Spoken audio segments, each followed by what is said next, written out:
10 choses qui vont nous aider à vaincre la chair. 10 choses qui vont nous aider à vaincre la chair.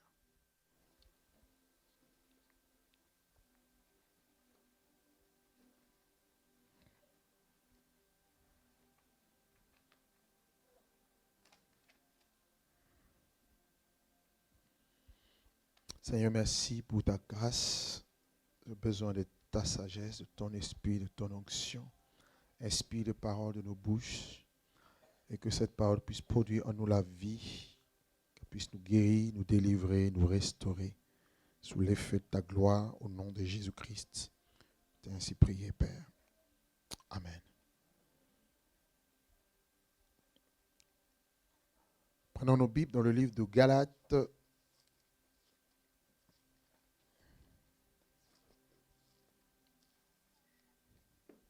Galates chapitre 5, le verset 16 au verset 17. Galates chapitre 5, le verset 16 au verset 17. Je dis donc, marchez selon l'esprit et vous n'accomplirez pas les désirs de la chair. Car la chair a des désirs contraires à ceux de l'esprit. L'esprit en a de contraires à ceux de la chair, et ils sont opposés entre eux, afin que vous ne fassiez point ce que vous voudriez. Alors ici, la parole de Dieu nous parle de deux choses. On nous parle de la chair et on nous parle de l'esprit. Galates chapitre 5, le verset 16 au verset 17. Alors, ce qu'il faut comprendre, c'est quoi? C'est que quand on parle de chair, la Bible parle de chair de plusieurs façons. La chair peut représenter la nature humaine qui est privée de l'Esprit de Dieu. La chair peut représenter aussi le cœur.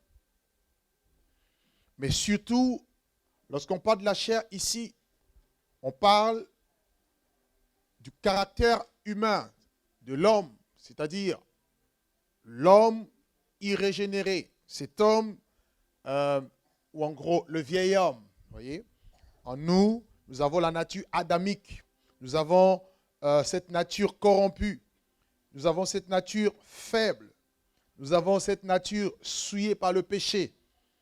Nous sommes comme prisonniers de la loi du péché et de la loi de la mort. Donc quand on parle de chair, on parle de votre âme, de l'âme de l'homme. Okay? C'est l'âme qui est en gros le siège des émotions, de la personnalité même de l'homme, mais qui est dépourvue de l'Esprit de Dieu. Et dans le livre de 1 Corinthiens chapitre 9, le verset 27, Paul dit « Je traite durement mon corps, ou encore ma chair, et je le tiens assujetti, de peur d'être désapprouvé après avoir prêché à d'autres. » Pourquoi parler de la chair? Tout simplement parce que la chair constitue l'obstacle majeur de l'homme pour accomplir la volonté de Dieu. Ce qui signifie que ton premier ennemi, ce n'est même pas le démon, ce n'est même pas le diable, mais c'est toi-même. Amen. La chair est l'ennemi de l'homme. C'est ton ennemi. Parce que nous avons tendance toujours à vouloir accuser les autres, pensant que c'est que les autres, c'est que le diable. C'est vrai, le diable peut combattre.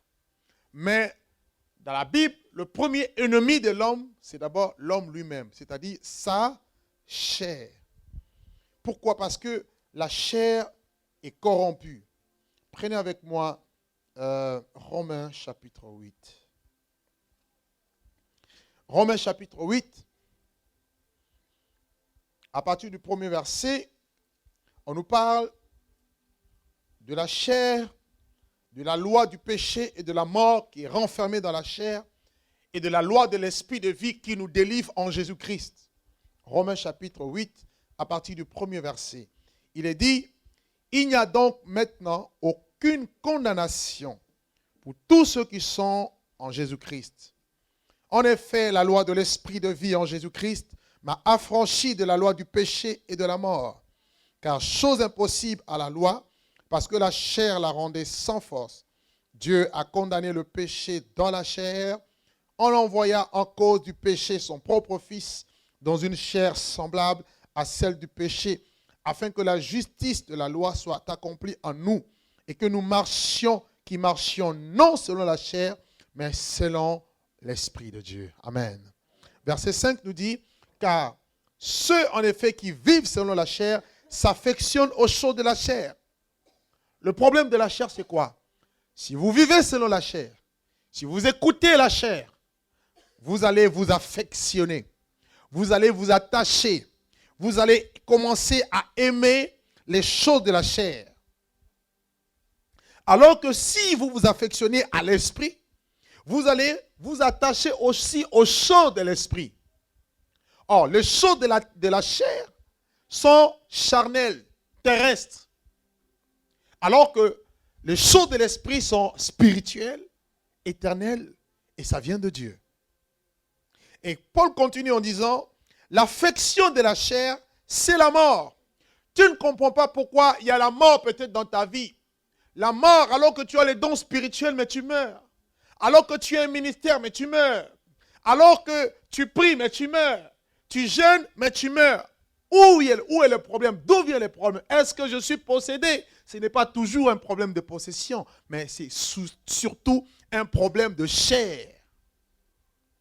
Parce que l'affection de la chair, si tu t'affectionnes aux choses de la chair, tu meurs. Et la mort, c'est l'absence de vie, l'absence de Dieu.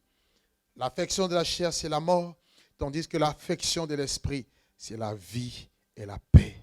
Qui veut vivre? Qui veut avoir la paix? C'est nous tous. Alors, si nous voulons vivre, si nous voulons être en paix avec Dieu et avec nous-mêmes, il nous faut nous affectionner aux choses de l'esprit de Dieu. C'est ce que la Bible enseigne. Au verset 4, et plutôt 7, car l'affection de la chair est inimitié contre Dieu, parce qu'elle ne peut se soumettre, elle ne se soumet pas à la loi de Dieu, et elle ne le peut même pas. Or, ceux qui vivent selon la chair ne sauraient plaire à Dieu. Donc là, la parole de Dieu nous dit encore que si nous vivons dans la chair, on ne sera pas agréable à Dieu. On ne plaira pas au Seigneur. C'est une chose de prier. C'est une bonne chose de venir écouter les enseignements. C'est une bonne chose d'adorer Dieu. Mais c'est une autre chose aussi de plaire à Dieu. Est-ce que les chrétiens que nous sommes, posons-nous des questions à Dieu, est-ce que je plais à Dieu? Est-ce que je plais à Dieu? Est-ce que ma vie plaît à Dieu? Quand Dieu me regarde, est-ce que Dieu prend plaisir à ma vie? Or, si tu vis dans la chair, Dieu ne peut pas. Tu ne peux pas plaire à Dieu. Dieu ne peut pas être fier de toi, content de toi. Parce que tout simplement, l'affection de la chair conduit à la mort. Amen. Verset 9, il dit, pour vous, vous ne vivez pas selon la chair, mais selon l'Esprit de Dieu. Si du moins l'Esprit de Dieu habite en vous. Si quelqu'un n'a pas l'Esprit de Christ, il ne lui appartient pas. La chair. La chair est corrompue. Galates chapitre 5, le verset 19 nous parle des œuvres de la chair. L'esprit a de fruits, mais la chair a des œuvres. Parce qu'elle est corrompue, elle ne peut rien produire de bon.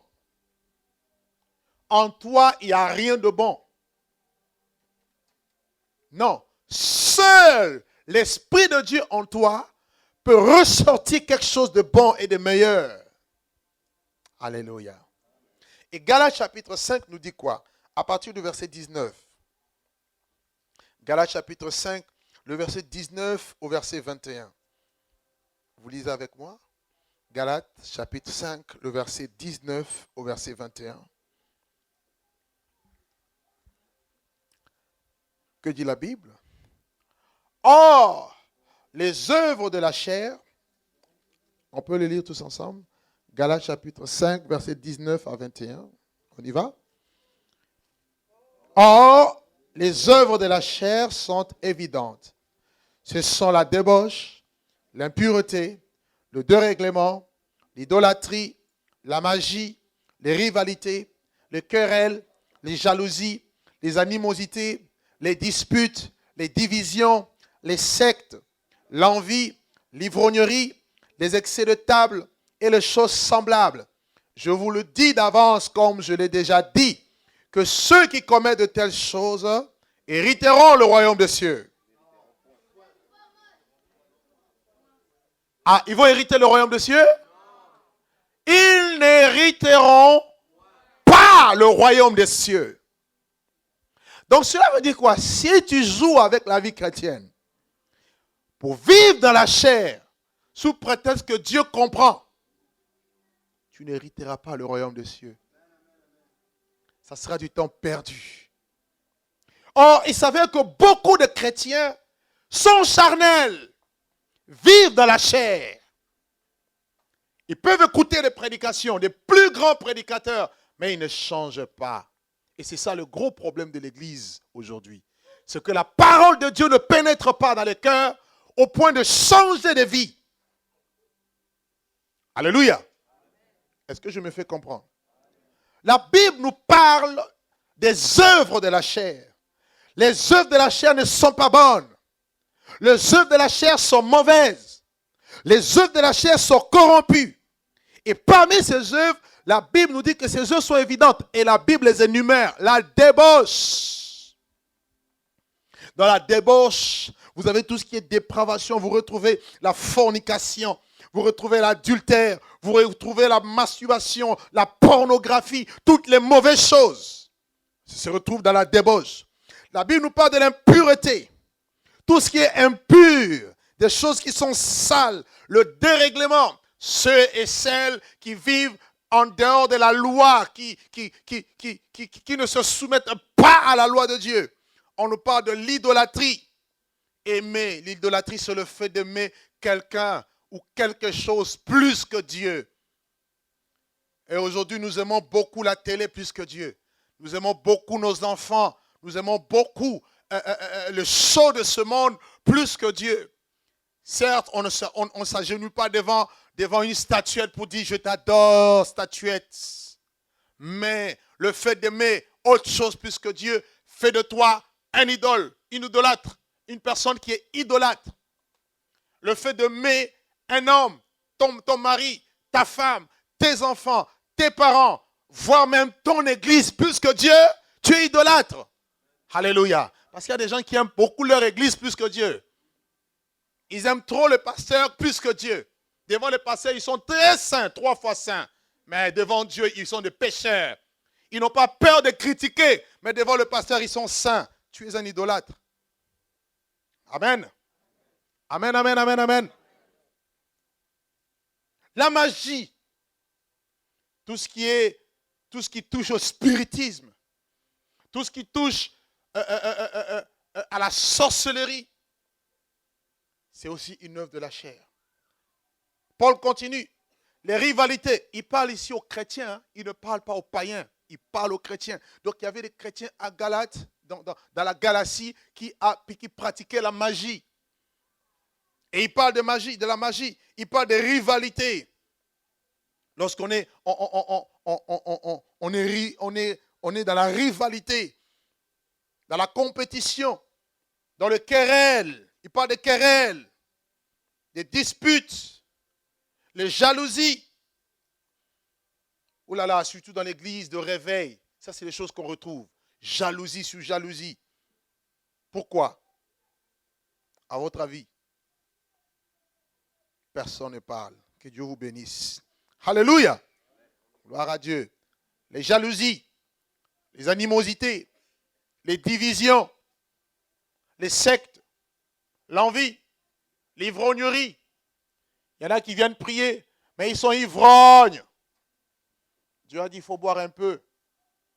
Mais le problème, c'est que là, c'est plus un peu. Ils ont perdu le contrôle. Dis à ton ami les œuvres de la chair. Dis-lui encore les œuvres de la chair. On nous parle de l'envie, des excès de table et des choses semblables. Paul dit, je vous assure que ceux qui pratiquent ces choses n'hériteront pas le royaume des cieux. Depuis le temps de Jean-Baptiste jusqu'à présent, le royaume des cieux est forcé. Ce sont les violents qui s'en emparent. Est-ce que tu es dans la chair? Ça, c'est la question. Est-ce que tu te retrouves dans cette liste? Si c'est le cas, c'est que tu es charnel. Et si tu es charnel, sache que tu peux t'en sortir. Tu peux décider de ne plus être dans la chair, de ne plus vivre dans la chair, de ne plus marcher dans la chair, de changer de vie, de marcher selon l'esprit. Comme Galate le dit, marchez selon l'esprit et vous n'accomplirez pas les désirs de la chair. Et laissez-moi vous dire, ce n'est pas parce que vous êtes né de nouveau que la chair ne peut pas refaire surface. Au contraire, il faut crucifier la chair tous les jours. Amen. Alors, quelles sont les 10 choses qui peuvent nous aider à vaincre la chair? On a du mal avec la chair. Pourquoi? Quelles sont les choses qui peuvent nous aider à vaincre la chair? Premièrement, si vous voulez vaincre la chair, dans la vie de tous les jours, débutez votre journée dans la prière.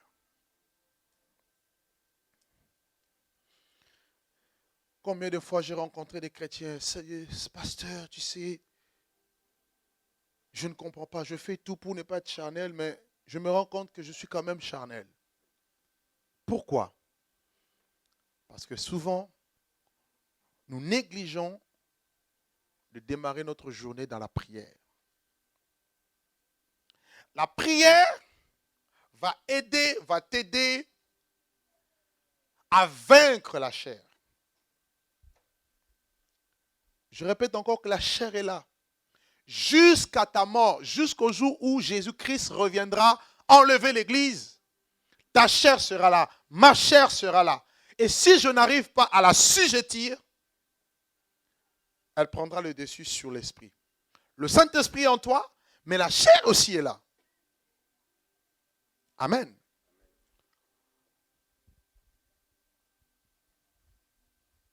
Matthieu chapitre 25.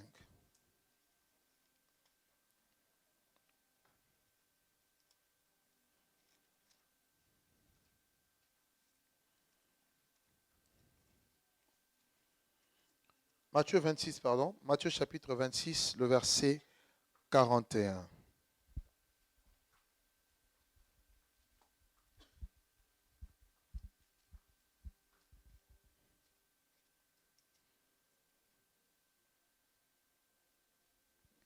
Matthieu 26, verset 41. Il est dit quoi?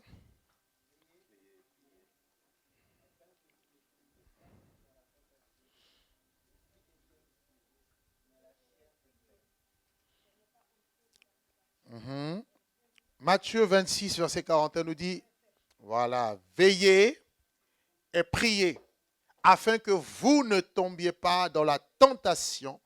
L'esprit est bien disposé, mais la chair est faible. Veillez et priez pour ne pas tomber dans la tentation. Laissez-moi vous dire que dans le monde, il y a des tentations. 1 Jean chapitre 5, verset 19 nous dit que nous sommes de Dieu et que le monde entier est sous la domination du malin et sous la puissance du malin. Le diable est là et il essaie de dominer, il essaie avec des forces démoniaques qui sont répandues dans l'atmosphère d'étouffer la vie chrétienne, la vie spirituelle des enfants de Dieu. Je veux nous dire une chose. Si vous êtes enfant de Dieu, sachez que le diable le sait. Et les démons le savent aussi. Et la mission des démons du diable, c'est quoi? C'est de vous empêcher de vivre une vie spirituelle épanouie. Donc, à chaque fois qu'une personne quitte le monde des ténèbres, quitte le monde pour venir à Jésus, tu deviens automatiquement l'ennemi du diable. Cela veut dire que le diable va mobiliser des esprits. Ça peut être des sorciers, ça peut être des démons contre ta vie. Toi, tu ne le sais pas parce que tu ne crois qu'en ce que tu vois. Mais je te dis qu'il y a un monde spirituel au-dessus de toi que tu ne vois pas. Mais Dieu te donne la capacité de vaincre ce monde, mais par la prière. Alléluia. Il y a des démons dans la nature, il y a des démons dans l'air. Il y a des démons qui ont pour but de vous alourdir, de vous étouffer votre vie. C'est ça leur mission. Maintenant, si toi qui es chrétien, qui es enfant de Dieu, tu ne sais pas ces choses, tu vas te réveiller le matin, ton premier réflexe, c'est d'abord le café. Alléluia. Merci Jésus pour tous les trucs expresso, café, tout ça. Soit c'est direction cuisine et tu pars tout de suite prendre un café. Après un café, petit biscuit, Kit Kat, Kellogg's, céréales, d'autres encore. Tu allumes déjà la radio pour écouter quelles sont les nouvelles. Tu commences ta journée avec les mauvaises nouvelles. Comment veux-tu être fort? Alléluia. Éphésiens 6, 12 nous dit quoi? Nous n'avons pas à lutter contre la chair et le sang, mais contre les dominations, les autorités, les esprits méchants dans le lieu céleste. Donc il y a des esprits qui exercent une influence sur les hommes. Et quand tu commences ta journée sans prier, tu es faible. Et quand tu es faible, tu laisses la place à la chair et le diable aura le dessus sur toi. Et voilà comment tu vis dans la chair et tu ne comprends pas. Tout simplement parce que tu ne pries pas. Amen. Amen, amen, amen, amen. Ayez pour habitude de prier le matin. Jésus-Christ ne commençait jamais sa journée sans prier. Faites une expérience. Vous allez voir. Commencez votre journée en priant. Vous allez voir les résultats à la fin de la journée. Et commencez votre journée, ne priez pas. Quand vous ne priez pas, vous avez l'impression de ne rien faire. Oui ou non? Vous ne me répondez même pas. Ah, ou bien il y a des gens qui prient jamais, donc ils ne comprennent même pas ce que je suis en train de dire. Moi, ça m'arrive. Quand je ne prie pas, c'est rare déjà. Hein. C'est vraiment rare. Mais oh là là, si ça, la journée, tu seras nerveux. Tu as l'impression que tout ne marche pas comme tu veux. Il y a toujours quelque chose qui vient là pour... et ça te rend tendu, ça te rend nerveux. Oui, c'est parce que tu n'as pas commencé ta journée en prière. Marc chapitre 1, vous allez voir que Jésus-Christ, avant de sortir pour aller faire son ministère, il priait. Marc 1, verset 35, la Bible dit, vers le matin, pendant qu'il faisait encore très sombre, il se leva et sortit pour aller dans un lieu désert où il pria. Vous avez noté la référence? Marc 1, verset 35. Allez dans un lieu désert, retire-toi. Ne commence pas ta journée avec des activités, avec des tâches que tu as à faire. Commence ta journée avec la prière. Commence la journée avec l'adoration. Commence la journée avec la communion avec le Seigneur. Et les choses ne seront pas pareilles. Les problèmes du quotidien, les tentations du monde n'auront pas la force sur toi. Amen. Amen, amen, amen, amen. Parce que prier le matin, ça te permet d'être en contact avec le ciel. Et quand tu es en contact avec le ciel, tu as la force du ciel pour pallier, pour faire face à tout ce qui est de ce monde, à tout ce qui est terrestre. Et là, tu auras la victoire. La chair n'aura pas le dessus sur toi. Deuxième chose, il ne suffit pas de prier que le matin. Deuxièmement, il faut prier tout le temps.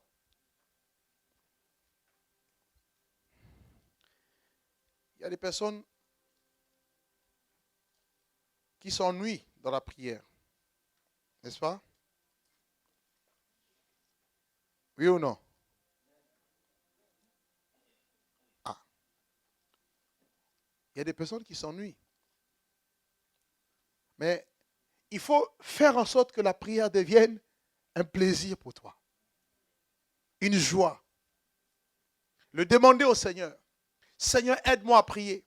Et si tu as du mal, tu peux même demander ce don de parler en langue. Prier, prier, prier.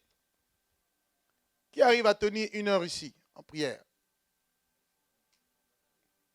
Non, déjà, commençons. 10 minutes. Ok. 30 minutes. 1 heure. 2. 3. 4. 5. 6. Non-stop, hein? 6. 7. Ok, c'est bien. On ne fait pas la course non plus. Alléluia. Alors, priez en tout temps. Prenez avec moi Luc chapitre 21, le verset 4 au verset... Luc 21, verset 34 au verset 36. Luc dit, prenez garde à vous-même de craindre que vos cœurs ne s'apaisantissent par les excès du manger et du boire et par les soucis de la vie, et que ce jour ne vienne sur vous à l'improviste, car il viendra comme un filet sur tous ceux qui habitent sur la surface de toute la terre. Veillez donc et priez en tout temps, afin que vous ayez la force d'échapper à toutes ces choses qui arriveront et de paraître debout devant le Fils de l'homme. Luc chapitre 21, versets 34 à 36. Luc 21, Luc chapitre 21, verset 34 au verset 36. Là encore, le verset 36, il dit, veillez donc et priez en tout temps. Il faut prier en tout temps. Il y a des bons, il y a des mauvais jours. Il y a des bons jours, il y a des mauvais jours. Il y a des temps qui sont mauvais. Tous les jours dans la vie chrétienne, ce n'est pas pareil. Vous allez vous réveiller un jour, vous avez comme un dégoût même des choses de Dieu. Ça arrive. Parce que vous êtes dans la chair.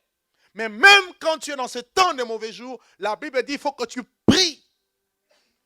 L'avantage avec nous qui sommes enfants de Dieu, c'est quoi? C'est que nous avons le Saint-Esprit. Et la Bible dit que lorsque nous sommes faibles, l'Esprit de Dieu soupire, intercède pour nous par des soupirs inexprimables.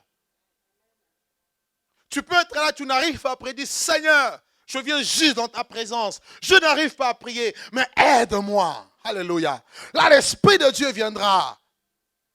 Juste avec une adoration, un temps de louange, tu te verras transporté par l'Esprit. Pourquoi? Parce qu'il y a des mauvais jours. Il y a des moments où l'ennemi organise toute une armée pour t'assaillir, être contre toi. Jésus-Christ a dit à Pierre, il dit, Simon, Satan vous a réclamé pour vous cribler comme un froment. Satan réclame les enfants de Dieu. Il y a des moments où vous êtes réclamés pour être tués, abattus, écartés du plan de Dieu. Mais si vous ne priez pas, vous allez tomber. Voilà pourquoi nous tombons. Voilà pourquoi on a du mal à maintenir un élan spirituel. Pourquoi est-ce qu'un jour tu es tout feu, tout flamme et un autre jour ça ne va pas? Pourquoi? Tu ne pries pas assez. Amen. Nous avons à lutter contre une armée très, très féroce. Pierre compare Satan à un lion rugissant, cherchant qui caresser. Hein? Dévorer. Vous savez c'est quoi dévorer? Non, laissez un peu le diable. Il est gentil. Ce n'est pas le diable que vous voyez dans les dessins animés. Hein? Un petit diable rouge comme ça, il est bon, il amène des bonbons aux enfants. Comme ça qu'on veut donner l'image du diable. Il est méchant et il est mauvais. Il suffit d'1 seconde pour vous déchirer. Et on ne joue pas avec lui. Amen. Et dans ce monde matériel, si vous ne faites pas attention, vous n'aurez pas le temps de prier. Et la manière dont je vois le monde aujourd'hui, tout est fait pour que les gens n'aient pas le temps. Tout est fait, tout est mis en œuvre pour que vous n'ayez pas le temps de vous approcher de Dieu. de chercher Dieu. Il y a toujours quelque chose à faire, mais il n'y a pas toujours un temps pour Dieu. Combattez cela. Je disais prier tout le temps.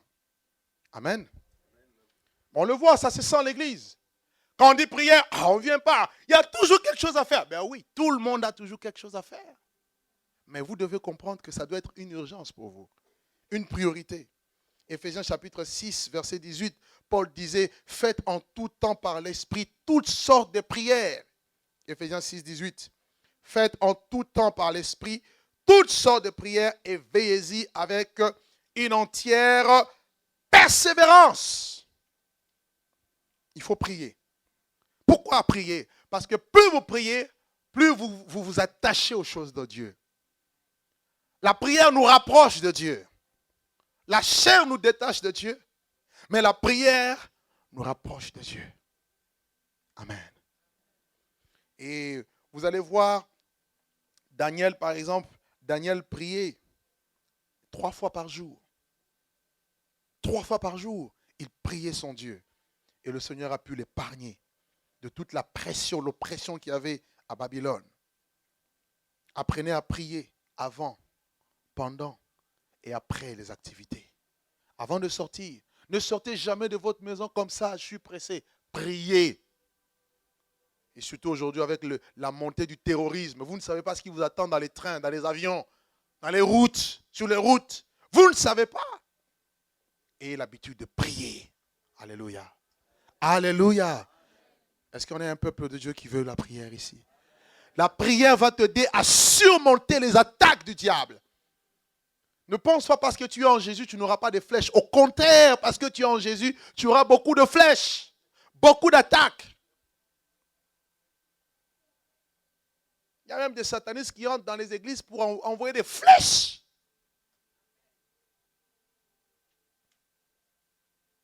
Et si vous ne priez pas? Troisième chose.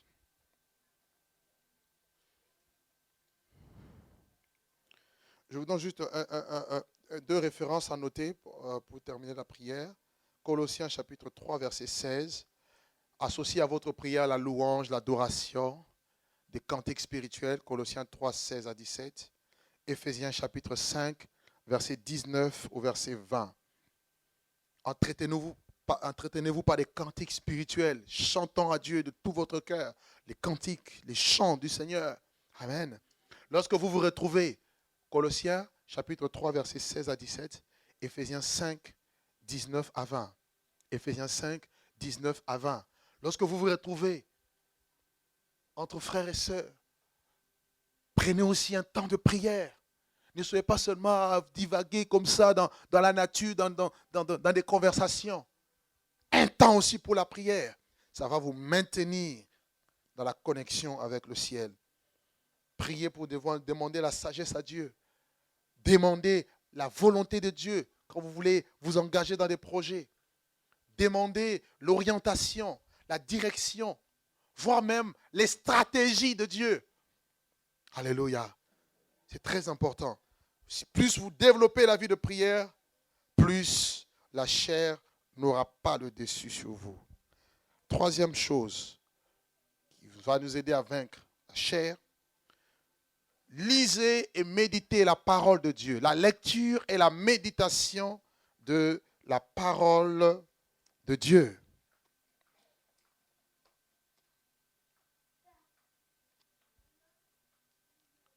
La lecture et la méditation. Je ne le sais pas parce que méditer, ce n'est pas lire. Lire, vous pouvez lire la Bible comme un roman. Mais il ne suffit pas de la lire. Déjà, lire, c'est bien. Faut-il encore aller plus loin? Méditer. Méditer veut dire réfléchir profondément. Quand on médite, on ne va pas vite. On s'arrête et on essaie de creuser. Ok? Jérémie chapitre 15. Jérémie chapitre 15, le verset 16. Jérémie dit, je recueillis tes paroles et je les ai dévorées.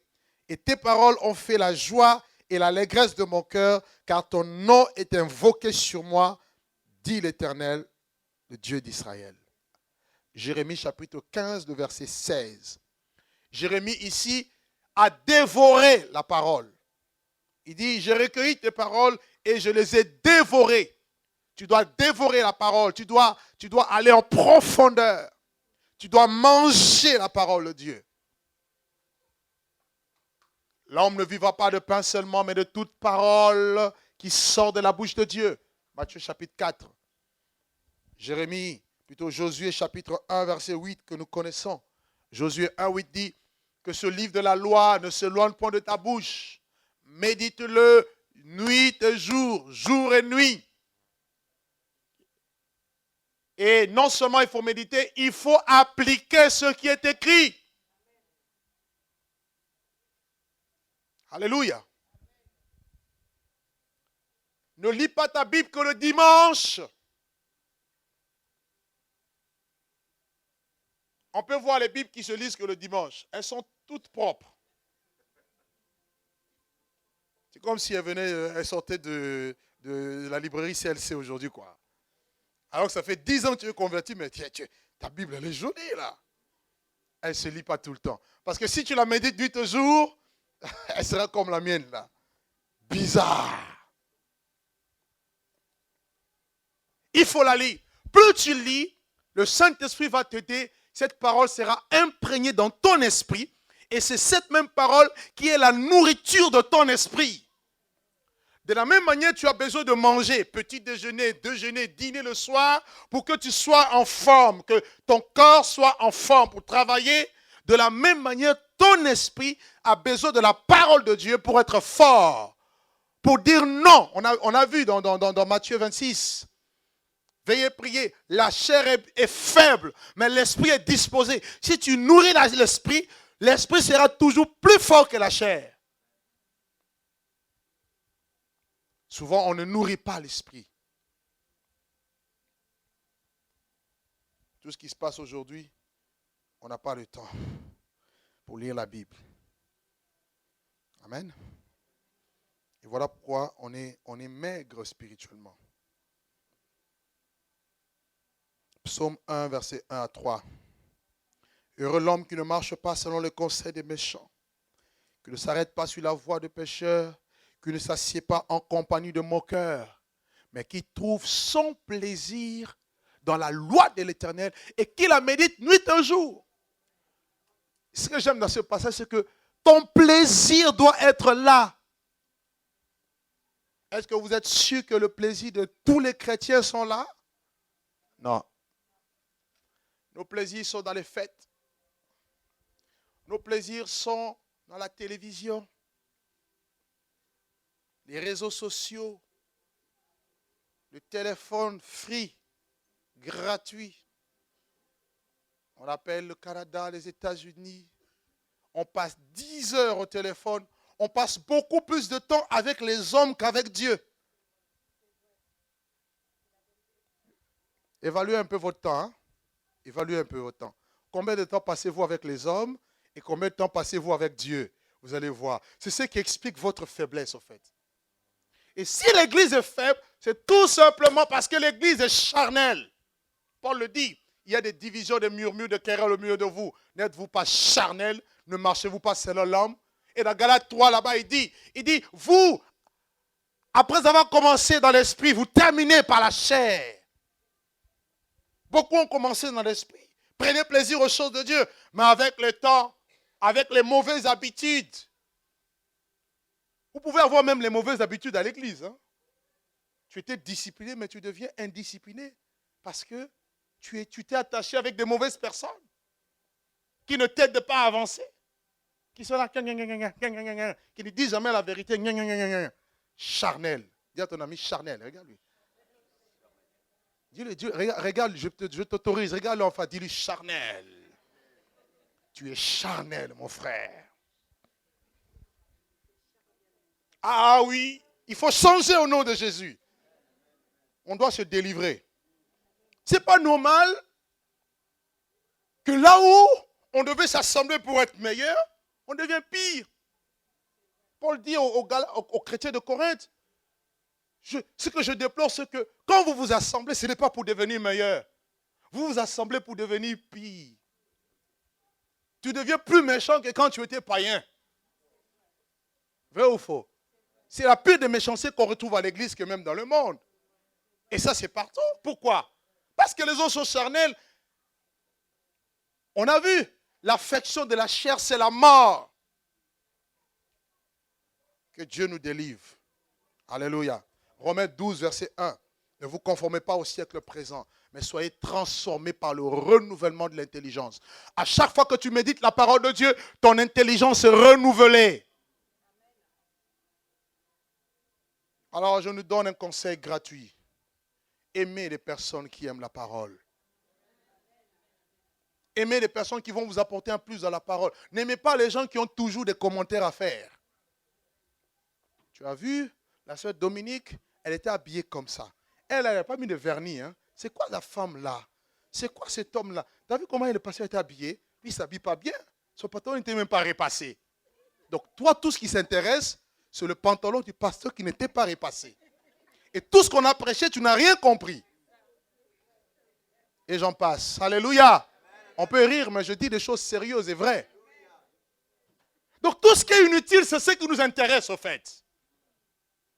La Bible dit les mauvaises compagnies corrompent les bonnes mœurs. Tu dois choisir tes amis. Moi, tout le monde n'est pas mon ami.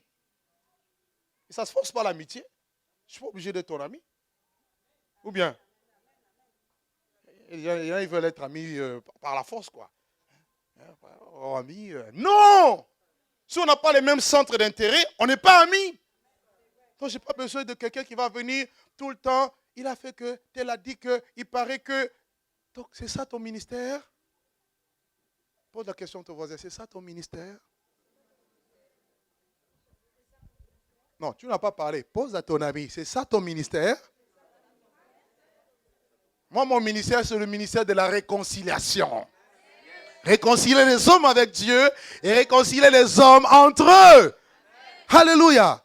Personne n'est parfait. Nous courons tous. Moi-même, j'ai des défauts. J'ai besoin que tu m'aides. Aide-moi, je t'aiderai et ensemble on part. Au lieu de monter, on descend. Au lieu de prier plus, on descend.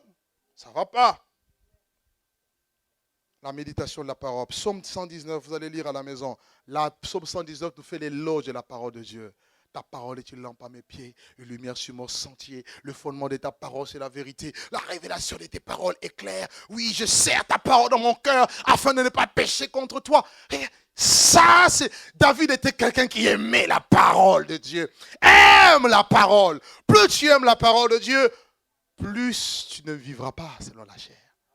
Pourquoi tu vis selon la chair? Parce que tu n'aimes pas la parole. Beaucoup disent qu'ils aiment la parole. En fait, en réalité, ils n'aiment pas la parole. Aimer la parole, ce n'est pas quand on est assis, on vous prêche. Aimer la parole, c'est quand vous-même, vous allez dedans. C'est ça la parole de Dieu. Amen. Jacques 1, 22. Ne vous bornez pas à écouter la parole, mais mettez-la en pratique. Donc, vous écoutez la parole, mais il faut encore mettre la parole en pratique. Et ça, c'est ça le défaut des chrétiens. Il y a des chrétiens qui connaissent beaucoup, mais qui ne mettent pas en pratique. On ne peut pas vaincre la chair tant que la parole de Dieu n'est pas mise en pratique. Quatrième point, pour vaincre la chair, il faut marcher par l'esprit. Il faut marcher par l'esprit. Laissez-moi vous dire que le jour où vous avez donné votre vie à Jésus, vous êtes né de nouveau. Si réellement vous l'avez fait. Jean 3 nous dit quoi? Si quelqu'un est né d'eau et d'esprit, il ne peut entrer dans le royaume des cieux. N'est-ce pas? Et le verset 8, il dit, le vent souffle. Tu en entends le bruit, mais tu ne sais ni d'où il vient, ni où il va. Jésus voulait simplement parler de la conduite par l'esprit. Quand l'Esprit de Dieu vous conduit, vous devenez comme du vent. C'est-à-dire, en tant que vent, on ne peut pas vous attraper, vous arrêter, on ne peut pas vous cerner. Et Romains chapitre 8, le verset 14. Romains 8, 14 dit quoi? Tous ceux qui sont conduits par l'Esprit de Dieu sont fils de Dieu. Donc, il ne suffit pas d'avoir le Saint-Esprit. il faut encore se laisser conduire par le Saint-Esprit. Et là aussi, c'est une difficulté. Quand l'Esprit dit à gauche, toi tu résistes. Toi tu dis à droite. Et tant que tu ne marcheras pas selon l'Esprit, la chair aura toujours le dessus sur toi. Amen. Est-ce que vous savez que le Saint-Esprit aussi nous parle? Cette petite voix-là dans ton cœur qui te dit, ma sœur, il est 3 heures du matin, mais lève-toi pour prier. Toi, tu dis au nom de Jésus. Ce n'est pas au nom de Jésus. Parce que le diable ne te réveillera pas la nuit pour prier. Je chasse les voix que j'entends. Non, ce n'est pas les voix démoniaques. Dis à ton ami, c'est Dieu. Dis-lui, c'est Dieu. Amen. Ah non, parce que les chrétiens sont terribles. Hein. J'avais entendu une voix la nuit là et j'ai chassé ça au nom de Jésus. Non, tu as voulu chasser Dieu. Prie. Amen, amen, amen. La conduite de l'Esprit, il faut être attentif aux directives du Saint-Esprit et il faut lui obéir. L'obéissance à la voix de l'Esprit de Dieu. Être attentif. Lorsque vous priez, ayez aussi l'habitude de rester un petit moment de silence pour dire à Dieu, Seigneur, je veux t'écouter. Parce que souvent dans la prière, nous parlons, mais Dieu aussi veut nous répondre. La prière, c'est une communion, c'est un échange. Nous lui parlons, il nous parle. Il peut te répondre aussi, soit dans la parole, soit la douce voix qui peut parler à ton cœur. Mais si tu ne l'écoutes pas, si tu ne demandes jamais conseil au Saint-Esprit, et entre parenthèses, le Saint-Esprit ne te donnera jamais un conseil en contradiction avec la Bible. Non, moi j'ai demandé conseil, le Saint-Esprit m'a dit je peux divorcer. Non, ce n'est pas le... Regarde ton voisin, dis-lui, ça ce n'est pas le Saint-Esprit. Parce qu'aujourd'hui, le Saint-Esprit parle, hein? Il parle. Non, moi, le Saint-Esprit... Pasteur, j'étais en jeûne et prière. J'ai entendu la voix de Dieu. J'avais même la chair des poules. Et l'Esprit m'a dit, non, ta femme-là, c'est une sorcière. Il dit, ah bon? Ça fait 25 ans. Elle t'a jamais bouffé. C'est après 25 ans que le Saint-Esprit... Pourquoi il ne t'avait pas révélé avant de t'épouser?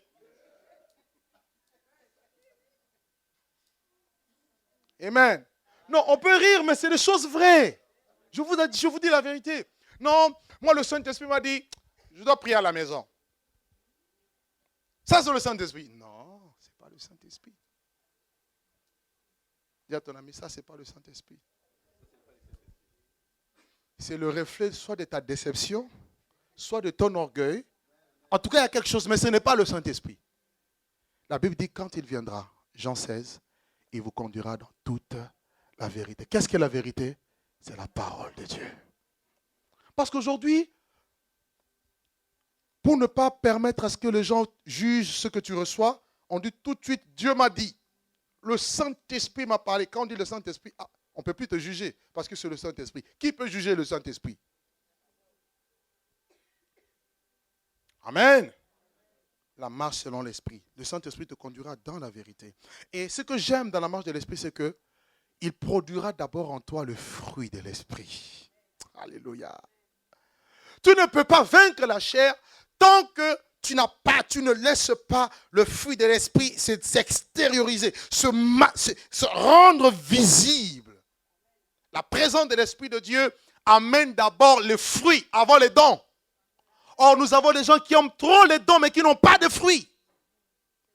Quelle sémence portes-tu? Une sémence amère. Non, le Saint-Esprit, le fruit de l'Esprit, nous dit Galates chapitre 5, verset 22, c'est l'amour, la joie, la paix, la patience, la bonté, la bienveillance, la foi, la douceur. Tu es là, tu n'es pas douce. Quand on te voit, mais aucune douceur. On a l'impression que tu vas bouffer. Tu vas... Non. Le Saint-Esprit, c'est la douceur. Il peut changer un caractère de... Si tu étais comme une tigresse, tu deviens un agneau. Au nom de Jésus. On ne dit pas Amen, là.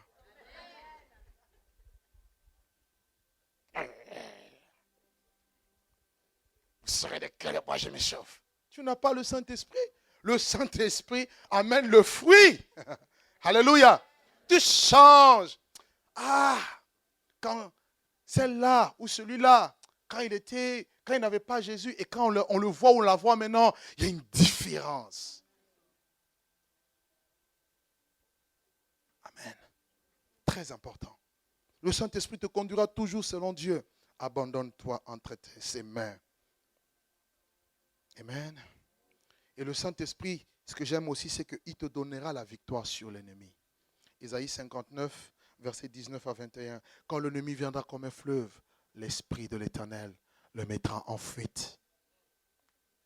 Isaïe 59, 19 à 21. Cinquième point. Pour vaincre la chair et l'amour. L'amour. C'est-à-dire aimer de tout votre cœur. Pourquoi? Parce que l'amour qu'on a pour autrui va forcément tuer les désirs de ta chair. La chair est égoïste, mais l'amour se sacrifie. Dans l'amour, vous avez la notion du sacrifice. Or, pour sacrifier, il faut mourir à soi. Est-ce que je me fais comprendre? L'amour, c'est le fait de donner. Mais la chair, c'est le fait de prendre. La chair a des passions. La chair a des convoitises. La chair a des mauvais désirs. Et quand on a de mauvais désirs, c'est qu'on veut, non? Mais lorsqu'on aime, on ne veut pas, mais on donne. Est-ce que quelqu'un comprend la nuance? Dieu a tant aimé le monde qu'il a donné son Fils. Vous ne pouvez pas aimer, vous ne pouvez pas vaincre la chair tant que vous n'aimez pas Dieu, tant que vous n'aimez pas les autres. Ce n'est pas possible. Il y aura toujours des gens qui chercheront à vous énerver. Ça existe partout. Que ce soit à la maison, au travail, partout. Et le jour où tu dis, bon, aujourd'hui, je vais prendre 2 jours de jeûne et prière. Des situations vont venir, ça va tellement t'énerver, je vais me rattraper après. Non, il faut comprendre que c'est le diable. Il va tout faire pour t'empêcher. Maintenant, toi, il faut vaincre la chair. Il faut que tu puisses être au-dessus de ces choses. Amen. Je sais qu'il y en a qui vivent ces choses ici. Il y en a qui sont en train de rire. Que Dieu vous bénisse. Romains 12 nous dit que l'amour soit sans hypocrisie. L'amour, c'est le sacrifice. Parce que j'aime mon frère, j'aime ma soeur. Même si elle me fait du mal, mon amour est plus que le mal qu'elle m'a fait. Je suis toujours capable de l'aimer. Toujours capable de lui pardonner. Toujours capable de le supporter. Mais si tu n'arrives pas à supporter, c'est que tu n'as pas la dose d'amour. Est-ce que je me fais comprendre? Et si tu n'arrives pas à supporter, forcément, ta chair va ressurgir. Parce qu'une situation, comme je disais dimanche, je vous ai parlé du pardon et de ses conséquences. Des gens qui sont là, qui aiment trop emmagasiner des choses. Tu lui fais du mal, il ne dit rien. Tu fais du mal, il ne dit rien. Il ne dit rien. Il emmagasine. Et un jour, tu ne comprends pas, quelqu'un pète un câble. Il fait une crise. Et il te sort des choses qui n'ont peut-être ni tête ni queue. Pourquoi? Tout simplement parce que le vase était trop débordé. Alléluia. Je ne parle de choses pratiques. Je n'indexe personne. Hein? Amen. Entendons-nous bien. Je n'indexe personne. Mais c'est des choses qu'on voit. Pourquoi? Tout simplement parce que on a un problème là. C'est la raison pour laquelle la Bible dit que le Saint-Esprit, Romains 5, verset 5, l'espérance ne trompe point parce que l'amour de Dieu est répandu dans nos cœurs par le Saint-Esprit. Et vous verrez que le seul commandement que Jésus a donné à l'Église, aux enfants de Dieu, à ses disciples, c'est l'amour. Ce n'est pas autre chose. Vous cherchez autre chose, mais Dieu vous dit de rechercher l'amour. Et qu'est-ce qui manque aujourd'hui dans le monde? Et qu'est-ce qui manque aujourd'hui dans l'Église? C'est l'amour. Parce que l'iniquité se sera accrue, l'amour du plus grand nombre se refroidira. Pourquoi beaucoup se refroidissent? Parce qu'il y a un problème d'amour. On ne me dira pas qu'il n'y a pas de grands prédicateurs. Il y en a, mais c'est un problème d'amour. Alléluia. Alléluia. Et le diable le sait, pour te pousser à vivre dans la chair, à te quereller, à vous jalouser, à faire toutes les mauvaises choses qui découlent de la chair, il vous enlève l'amour. Et si vous n'avez plus l'amour, comme les chrétiens de Corinthe, ils n'avaient pas l'amour, mais ils avaient les dons spirituels. Vos dons vont vous tuer. La raison pour laquelle vous qui cherchez les dons spirituels, surtout les dons de révélation, demandez plus d'amour. Parce que quelqu'un qui a un don de révélation, par exemple, un don de vision, de prophétie, si la personne n'a pas l'amour, si j'ai une dent contre mon frère, j'aurai toujours de mauvais songes. Notez ça, ce que je vous dis, c'est vrai. La plupart des gens qui prophétisent ou qui disent des choses toujours dans le négatif, ils sont toujours négatifs, ils ont un problème d'amour dans le cœur. Parce que Dieu, pour vous parler, il passe par votre cœur, par votre esprit. Et si vous-même, vous avez un problème, vous serez toujours négatif. Amen. Amen.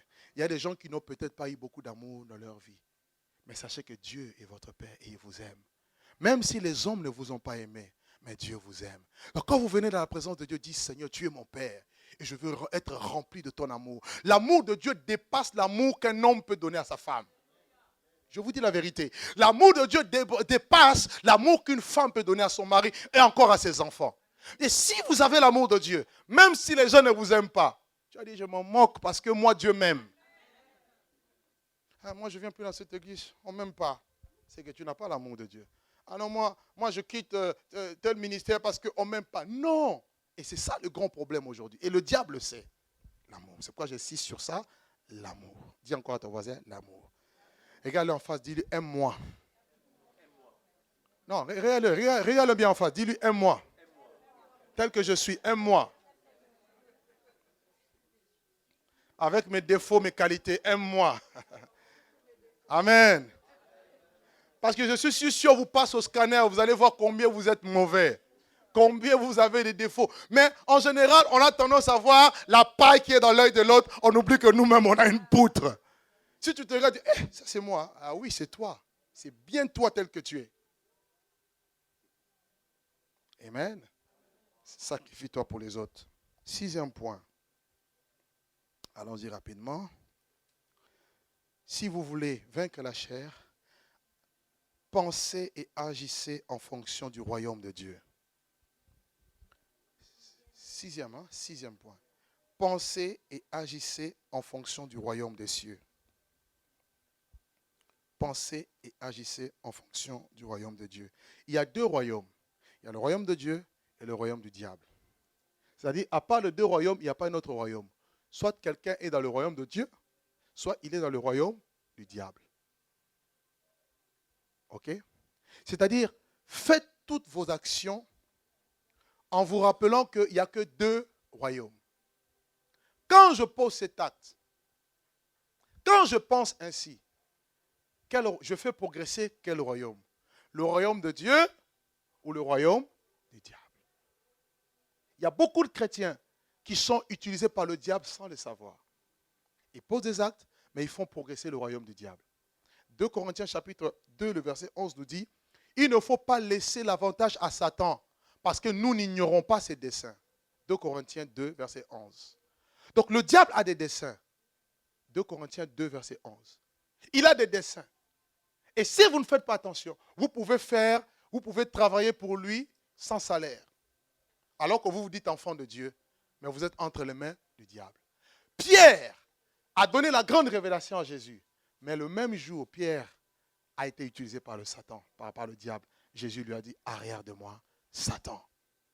Amen. Donc, pensez toujours en fonction de ces 2 royaumes. Sachez qu'il y a le monde qui est là, et le monde est en train d'attirer beaucoup de chrétiens. Le diable, pour séduire les chrétiens, il utilise le monde. Et dans le monde, on a 3 choses. Selon 1 Jean 2, verset 15. 1 Jean chapitre 2, verset 15 à 17. La Bible nous dit que n'aimez pas le monde, ni les choses qui sont dans le monde. Si quelqu'un aime le monde, l'amour du Père n'est point en lui. Qu'est-ce qu'il y a dans le monde? 1. La convoitise des yeux. 2. La convoitise de la chair. 3, l'orgueil de la vie. Ces choses-là ne viennent pas de Dieu, mais du monde. Et si quelqu'un aime le monde, l'amour du Père n'est point en lui. Tu ne peux pas dire j'aime Dieu, mais en même temps tu es dans le monde. Non.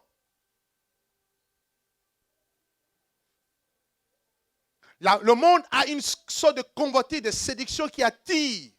Et Jésus l'appelle les épines qui étouffent la sémence.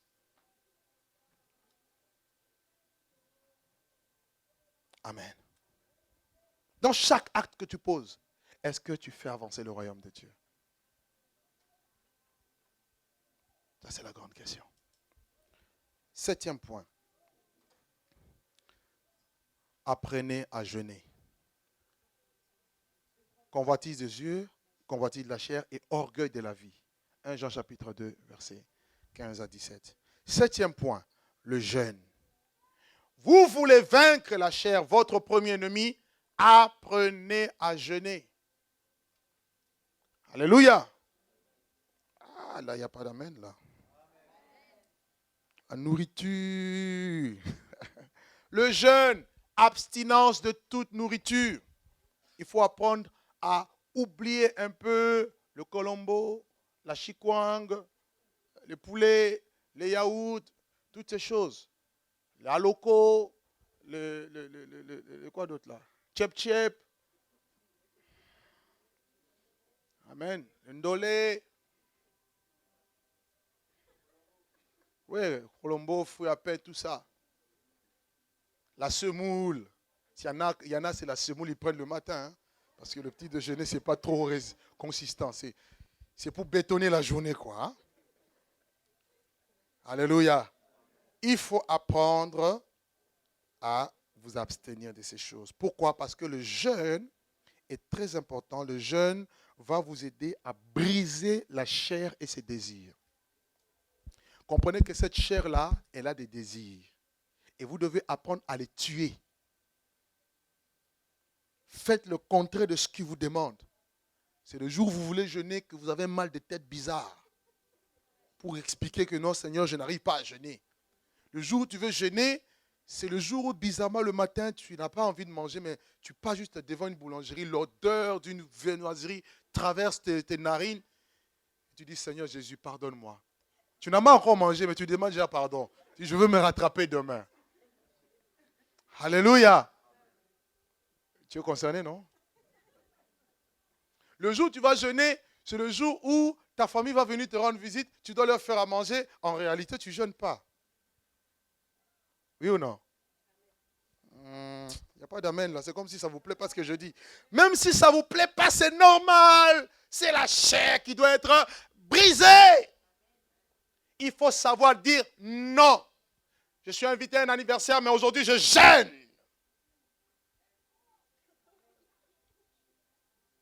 Amen. Sinon, vous serez toujours faible. Je suis invité à une fête, mais je jeûne.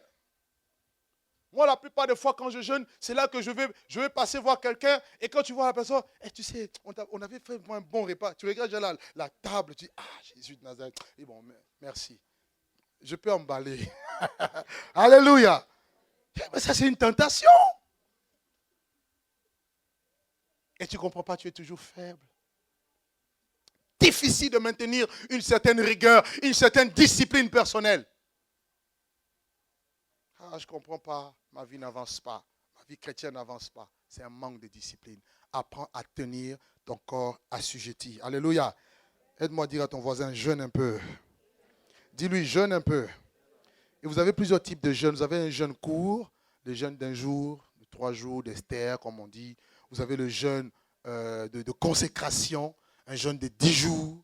Et vous avez le jeûne long, un jeûne de 21 jours, un jeûne de 30 jours, un jeûne de 40 jours. Tu ne vas pas mourir. Regarde, tu ne vas pas mourir. Non, tu ne mourras pas. Alléluia. Il y a un frère ici qui m'a dit, pasteur, on m'a dit, je suis trop maigre, je ne veux plus jeûner parce que je suis trop maigre. Il dit, non, frère, il faut continuer à jeûner au nom de Jésus. Alléluia. Non. Jeûne. Moi, j'aime le jeûne. Il est difficile que je mange 2 mois sans faire un jeûne d'une semaine au moins. C'est difficile. On ne jeûne pas. Depuis le début de l'année, qui a jeûné ne serait-ce qu'un mois? Un mois complet. Qui a jeûné 2 semaines complètes? Une semaine. Un jour.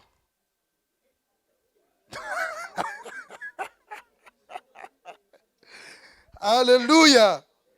Non, le jeûne fait partie de la discipline personnelle. Amen. Aimez le jeûne. Si vous n'arrivez pas à demander. Moi, je me rappelle, la première fois que j'ai jeûné, c'était de 6h à 15h. Je n'arrivais pas. Mais après, j'ai réussi à faire un jeûne de 2 jours, 3 jours sans manger. À sec, oui, c'est possible. Bon, dans la Bible, beaucoup de gens ont jeûné. Moïse a jeûné 40 jours, il n'a pas mangé, il n'a pas bu. 40 jours, vous imaginez? Élie a jeûné 40 jours. Jean-Baptiste était dans le jeûne et la prière. Jésus lui-même a jeûné 40 jours sans manger. Pierre, Paul, ils ont jeûné. Quelqu'un dit non. Jésus-Christ a déjà jeûné pour nous, on n'a plus besoin de jeûner. C'est faux. Il a tout accompli. Ce que j'aime avec les chrétiens, c'est qu'ils sont spécialistes des paroles. Jésus-Christ est le même hier, aujourd'hui, éternellement. Alléluia. N'est-ce pas? Jésus-Christ a dit, vous ferez les œuvres que je fais, vous en ferez les plus grandes. Amen. Mais en fait, on ne voit pas ces grandes œuvres. Mais on le dit. Mais il a aussi dit, il faut jeûner. Ah non, jeûner. Dis à ton ami, jeûne un peu. 8e point. Confessez tout péché. Si vous voulez vaincre la chair, un autre secret. N'ayez pas de péché caché. Apprenez à confesser tout péché. N'ayez pas honte. Ce qui tue aujourd'hui, c'est quoi la honte? Ah, si je confesse ça, on va penser que je ne suis pas spirituel. Mais tu te tues toi-même. Pourquoi? Parce que tout péché que tu caches entraînera un autre péché. Vous comprenez? C'est la raison pour laquelle la Bible dit dans Proverbe 28 que celui qui cache ses transgressions ne prospère pas. Tu n'arrives pas, ta vie peut-être spirituelle n'avance pas parce que tu as des péchés que tu n'as jamais avoués. Tu dis non, je peux tout dire, mais ça, je ne dirai jamais. Mais c'est ce que tu caches là. C'est ça même qui est le frein de ta progression. Amen. Proverbe 28. Proverbe chapitre 28, verset 13. Celui qui cache ses transgressions ne prospère point, mais celui qui les avoue et les délaisse obtient miséricorde. Il y a un autre passage que j'aime, c'est dans Nombre 31. La Bible dit, si vous ne vous repentez pas, sachez que votre péché va vous atteindre. Plus tu caches ton péché, c'est le péché que tu caches qui va te ruiner, qui va te détruire, te ronger. Il faut confesser tout péché. Lorsque vous confessez le péché, vous êtes libre. Et la liberté, ça vous amène à l'épanouissement. 1 Jean 1,9. Si nous confessons nos péchés, il est fidèle et juste pour nous les pardonner. Donc, par là, je comprends qu'il ne faut pas entretenir une vie d'hypocrisie. Un hypocrite, c'est quelqu'un qui donne l'impression d'être. Il joue un rôle. Il est là. Il veut que tout le monde pense qu'il est saint, qu'il est pur. Mais en réalité, il ne l'est pas. Un loup qui se déguise en brebis. Et il y en a beaucoup dans les églises. Ils donnent l'impression d'être vraiment une femme de Dieu, un homme de Dieu, mais qui vit dans le péché. Sache que tu peux tromper tout le monde, mais Dieu te voit. Vous savez, si les gens commencent à craindre vraiment Dieu, ils ne pécheront pas. Et quand ils pêchent, ils se répandent tout de suite. Or, nous avons beaucoup d'hypocrites. Pourquoi? Parce qu'il faut saint devant le pasteur. Ah non, moi, devant le pasteur, il faut que je sois un bras droit du pasteur. Vous pensez qu'être bras droit, c'est ça qui sauve? Ça ne sauve personne. Si vous le pensez là, vous allez droit en enfer. Non, moi, je connais tel ministère. Je connais T.L. Osborne. Je connais... ça ne sauve pas. Ils peuvent te connaître, mais Dieu, si Dieu ne te connaît pas, il te dira, retirez-vous de moi, vous tous qui commettez l'iniquité. Ne mettez pas votre gloire dans les hommes. Que suis-je? Poussière que je suis. Cessez de vous confier dans l'homme, dans les narines duquel il n'y a qu'un souffle. De quelle valeur est-il, nous dit la Bible? Et les gens sont hypocrites. Dans l'église, beaucoup d'hypocrites. On fait semblant. Fait semblant de donner des prophéties. Esprit de Dieu, je suis là. Mes enfants, ne vous inquiétez pas. Toujours comme ça, ne vous inquiétez pas. Mais toi-même. Amen, amen, amen, amen, amen. Non, je nous dis des choses vraies, frères. Le but, c'est que nous changions. Si jamais nous sommes dedans, si on ne l'est pas, gloire à Dieu. Alléluia. Mais ne pas être hypocrite, ne pas développer une vie d'hypocrisie. Ça tue. 9e point. Évitez la distraction. Vous voulez vaincre la chair. Ne vivez pas dans la distraction. Le divertissement. Tout est fait pour divertir. Passez le temps inutilement. Jouez. Merci Seigneur pour les jeux vidéo. Internet, Facebook, tout ce que vous voulez. Tout est fait. Allez dans les foires. Allez passer son temps inutilement comme ça. Il faut éviter. Parce que tout le temps de divertissement que vous avez, je ne dis pas qu'il ne faut pas se divertir. Ce n'est pas ce que je suis en train de dire. Hein? Mais si vous vous plaisez dans ça, vous serez charnel. Parce que ce sont les choses que la chair aime. La chair n'aime pas la prière. Donc ne pense pas que quand tu n'aimes pas envie de prier, c'est toi. Non, c'est ta chair. Tu dois maintenant dire à ta chair, écoute, chair, tu ne veux pas, mais moi, mes pieds vont aller. Il n'y a pas d'amen. Je n'entends pas d'amen. La chair n'aime pas la Bible. Tu dis, écoute, ma chair, avant de manger le croissant, tu manges d'abord la parole de Dieu. Commence à discipliner ta chair. Le jour où tu dois venir prier, c'est le jour où tu as une de ces lourdeurs-là.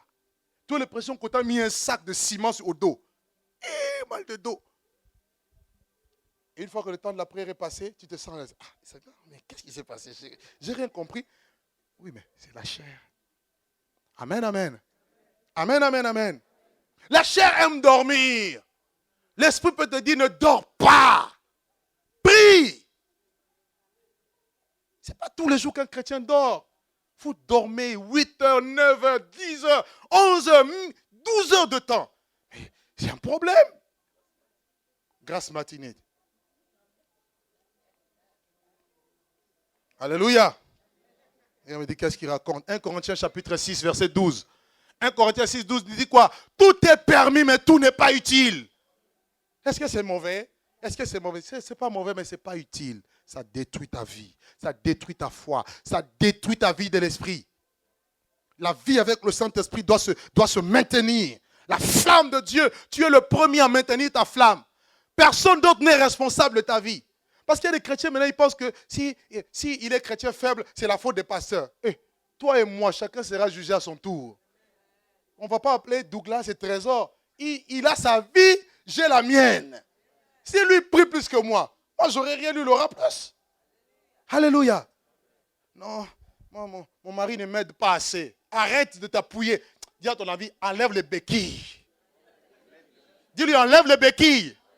Non, moi, j'aime bien que ma soeur soit là. Quand ma soeur est là, vraiment, je me sens appuyé. Ton appui doit être maintenant le Saint-Esprit. Je m'appuie sur toi. Je m'appuie sur toi. Le Saint-Esprit, arrête de t'appuyer sur les hommes. De toute façon, l'homme, même si tu t'appuies sur lui, il va se fatiguer. Un jour, il va dire, j'en ai assez. Toi aussi, tu exagères. Amen. Comment vaincre la chair? Des 10 choses qui nous aident à vaincre la chair. Éviter la distraction. Éviter le divertissement. Dans Exode 32, les enfants d'Israël, alors que Moïse était sur la montagne, au lieu de rester dans la prière, connectés au ciel, ils ont dit non, Aaron, fais-nous un veau d'or, mangeons, buvons et allons nous divertir. Alléluia. C'est ce qui se passe. On mange, on boit. Et puis, Exode 32. On aime trop s'amuser. Alléluia. On court après l'argent. L'argent n'a pas de fin. Le royaume de Dieu doit être la priorité. Alléluia. Il y a des gens qui ont eu trop d'argent, mais ils ont tout laissé, ils ont tout perdu. Ils n'ont pas gagné la chose la plus importante. Que ta soif de réussite ne puisse pas te faire devenir charnel.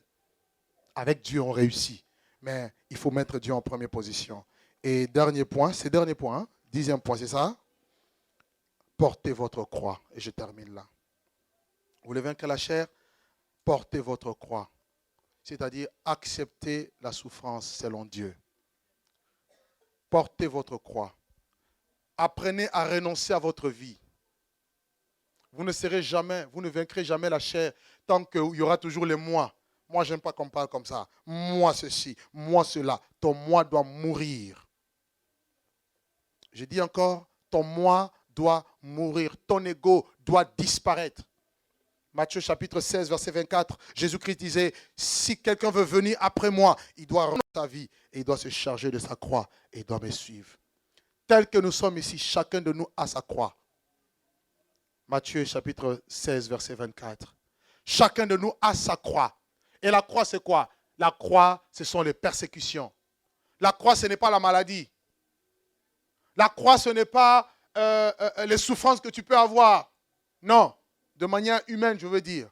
La croix, c'est toutes les persécutions que tu peux endurer pour la cause du royaume. Parce qu'il y en a après, ils pensent que parce qu'il est malade, c'est sa croix. Non, moi je porte ma croix. Ma maladie, c'est ma croix. Non. Si tu es malade, il faut qu'on prie pour toi que tu sois guéri. Alléluia. Mais la croix, ce n'est pas ça. La croix, ce sont les souffrances. Les souffrances liées à la vérité. Les souffrances liées à l'évangile. Tous ceux qui veulent vivre pieusement en Jésus-Christ seront persécutés. Et quand il y a les persécutions, il y a des oppositions, apprends à bénir Dieu. Alléluia. Jésus dit, vous aurez des tribulations dans le monde, mais prenez courage, j'ai vaincu le monde. C'est ça la croix. J'accepte que les gens me critiquent. J'accepte que les gens parlent mal de moi. Mais je ne baisse pas les bras. Les chrétiens baissent les bras parce qu'on les critique. Parce qu'on parle mal d'eux. C'est normal qu'on parle mal de toi. C'est normal. Et si vous vivez dans ces choses, vous aurez la victoire. Amen. La victoire. La chair n'aura pas. Et un dernier secret que je vais vous donner, et on va prier. Pour vaincre la chair, faites toujours le contraire. Faites toujours le contraire de ce que votre chair vous demande de faire. Ta chair te dit, celle-là, elle ne t'aime pas, elle ne t'a pas dit bonjour. Ok, ça peut être vrai, ça peut être faux.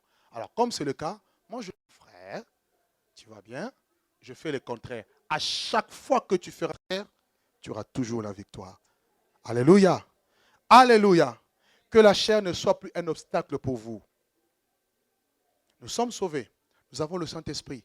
Mais souvent, nous laissons trop la chair nous dominer. Inclinons nos têtes, Seigneur. Seigneur, merci pour ta parole. Je prie pour mes sœurs. Je prie que cette parole soit imprimée dans nos cœurs. Accorde à chaque. Il y en a certainement d'autres. Mais le peu que tu as pu nous inspirer, Seigneur, ce soir, nous voulons les mettre en pratique afin de vivre une vie, un ministère fructueux. Ce dans le nom merveilleux et puissant de Jésus. Nous t'avons ainsi prié. Amen. Amen. Que